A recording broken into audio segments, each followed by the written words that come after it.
Hi, boys and girls, and everyone that's in between.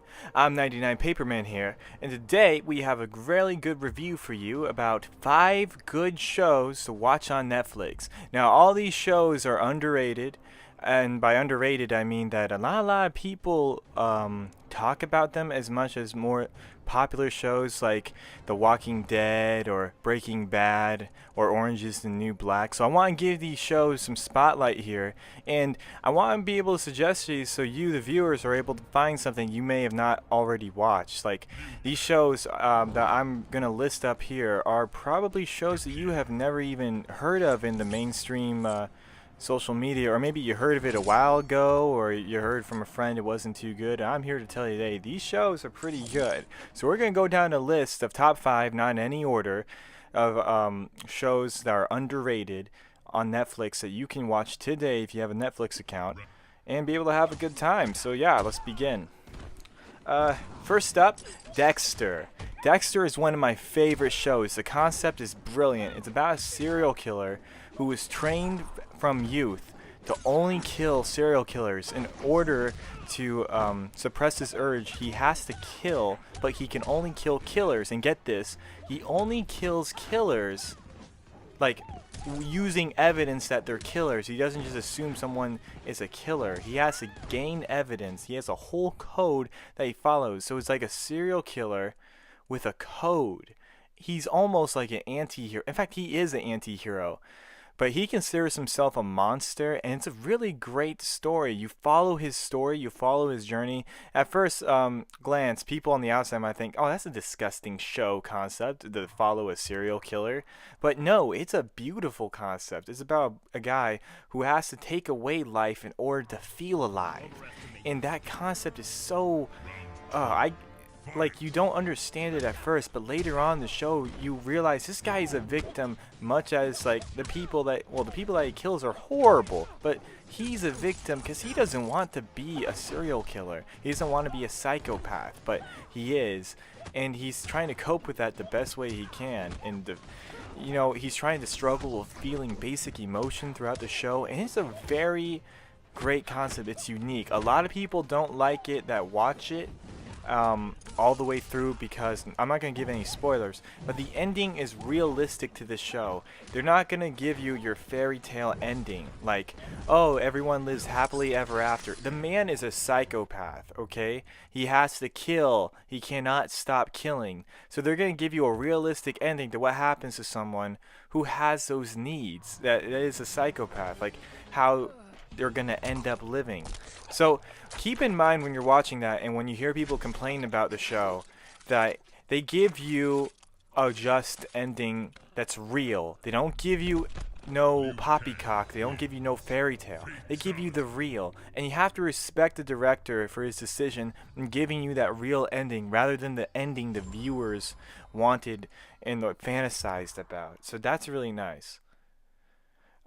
Next show, we got Always Sunny in Philadelphia. I love this show because the concept that they have is they're taking these dynamic characters, and one of them, Danny DeVito, amazing guy, and they put them all in this bar. There's about, let me count them out. I think there's 5 total characters, Danny DeVito, and then we got Mac, Charlie, Dennis, and Dee. That's not their actor names, but that's their character names. And they all complement each other perfectly. It's a perfect... I never seen such a great casting before, where all the characters just fully in line with each other. They're not... it's a comedy show, so it's not serious in any way. It's comedy, and it's day-by-day comedy. If you're a fan of South Park, if you're a fan of Family Guy style comedy, then you'll love this. You'll love the crap out of it, because what they do is they take sexual innuendos to a whole nother level. They take... it's so many kinds of jokes they have in this. Like, I would look up Dayman and Nightman musical on YouTube. Just look it up, because they had an episode that became a musical from this. There's so many cool references from this. It's just so amazing. And they're stupid. It's stupid comedy. Like, they act stupid, but they act stupid in a smart way, if that makes sense. It's so clever the way they act stupid. Like, they do these stupid things in every episode, but they have such good justifications for what they're doing in every episode that it's so smart. I mean, what they're doing is stupid, but the way they describe it, like buying a whole gallon of gas and just wait until the market spikes up so you can sell it for even more, like just going to a gas station pouring out all the gas because you think there's going to be a crisis. Like I, okay, it's a stupid concept, but it sounds smart when they describe it. It's just so amazing how they're able to pull this off with this cast. It's so great. Every episode has me laughing. It only has 2 stars on Netflix for some reason. I don't know why. Maybe because some people think it's annoying, but I think it's fantastic and it deserves way more than 2 stars. Heck, maybe even 5 stars, because this comedy, it brought a whole different range of comedy to my style, and I really thoroughly enjoy it. The next show we got, My Name is Earl. Now, My Name is Earl is a fantastic show. It's about a man who is basically a redneck. He lives his life as a criminal, and then one day he gets into an accident. And he sees a TV show that talks about, like an interview with a guy who talks about karma. And he realizes, all the things I've done bad to people, I need to make up for that. So he spends the whole series with this list. He lists all the things he's done bad to people while he's in the hospital. And he says he's going to make right to every single person. So he goes through this list and he finds all these people. It's so hilarious because he's done so many funny things to people, so many bad things. He just goes through with his list and tries to check them off, and there's so many different circumstances.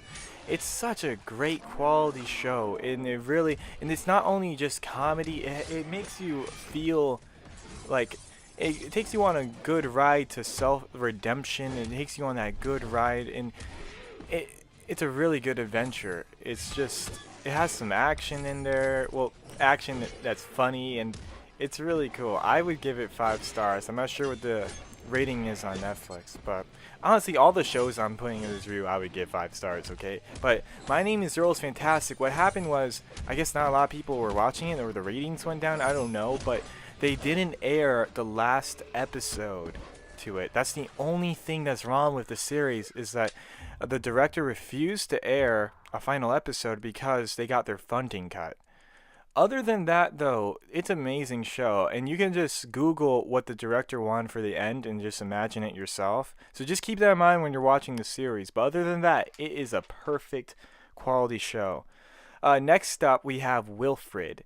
Wilfred it's a strange show. It might be a required taste for some of you. Wilfred is about this guy who tries to kill himself, and after he tries to kill himself, he starts seeing his neighbor's dog not as a dog but as a man in a dog suit. And throughout the whole series, you're trying to figure out, who the hell is this man in a dog suit? Is he real?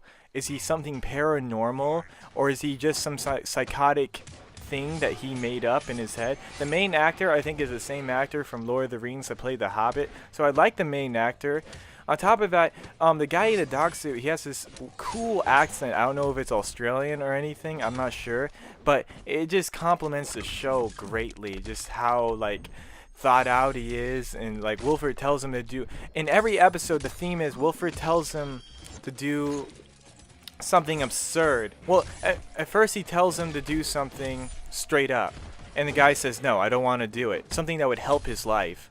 And then so Wilfred's like, okay, I have another solution. And he makes him agree to do all these absurd things and come back to the conclusion like, oh, I should have just took your advice in the first place. So Wilfred is like this entity in his life that is helping him improve his life and doing his innermost desires. So it's a great journey. The seasons, I think there's about 3 seasons, I'm not sure, maybe more. And it is completely, I enjoyed the whole ride through.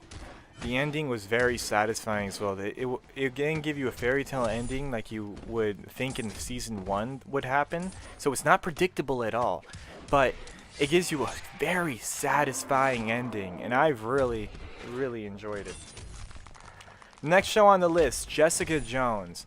Now, a lot of people pay attention to it because they're too preoccupied with Daredevil, but Jessica Jones is a spin-off of the Daredevil universe. And let me tell you, it's fantastic. It's about a private investigator, Jessica Jones, and she lives in New York. And what she's doing is she solves crimes here and there. I think she spies on divorced husbands and like trying to get dirt on people that are cheating, all that good stuff. And one day her nemesis arrives into the town, and it is a really good character. They call him, I think it was, what was it? Kilgrave. That's it. Kilgrave. They call him Kilgrave. And he has this power to control people's minds. So he could just tell you like, "Oh, you should go jump off a cliff," and you'll do it. Okay, that's not really a spoiler. You find that out in the first couple of episodes. So that's not really a spoiler. But basically, it's this really good game of chess. They keep going back and forth with each other, and they counter each other so well. There's not a lot of like combat action as much as Daredevil, but it's okay because like the psychological games that they play with each other, the back and forth banter between the characters, and the really good detail they have with the background characters, the side characters, is really it's really good. I enjoy it a lot. And honestly, I would give it 5 stars. I don't know what the rating is on Netflix, but it's a great, fantastic show. But the only thing I would have to complain about is like she has the power of super strength, and when she gets into fights, she gets knocked out like a few times, and I'm like, come on, dude, you have super strength. You know, it's kind of ridiculous. But other than that, though, the show is fantastic. I have no complaints about this show. I highly recommend it if you like Daredevil or Arrow. Oh, and honorable mention, United States of Terra. That show was pretty good. It wasn't as good as the other shows I mentioned, but United States of Terra is unique in a sense. It shows you psychology that has to do with it's a disorder. I think is split personality disorder she has. And she goes through a whole bunch of these personalities, over 3 of them inside of her, that she switches back and forth with. And it's a really good show in regards to it gives you a different perspective on something you've never thought about before that's in America. I think they call it dissociative disorder now. I don't know about the psychological disorders. Anyway. And throughout the show, you ride with her journey and how painful it is for a husband to go through with this, because some of these split personalities cheat on him. Some of them think they're a guy. It's some crazy stuff. And imagine being a kid, you know, raised up with this mom who's like a different person every couple of seconds. It's really hard.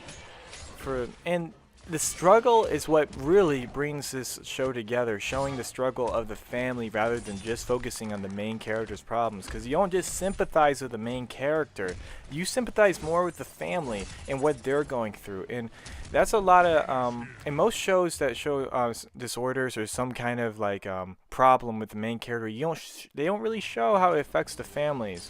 And I respect the show a lot for doing that. It was really unique. It was a unique experience. So I recommend United States of Terra. Now, it's not as good as the other shows I said, but if you have the extra time, you know, you don't have anything better to do on Netflix, I would watch it. So that concludes my list, guys. That concludes all the underrated shows on Netflix I can think about. If you want any more reviews, let me know. I'll be doing one on anime soon. I don't watch that much anime, but I watch a few, so... Yeah, so comment below, tell me what you think, and tell me if it was good for you. And yeah, leave a like and subscribe. Thanks for your time.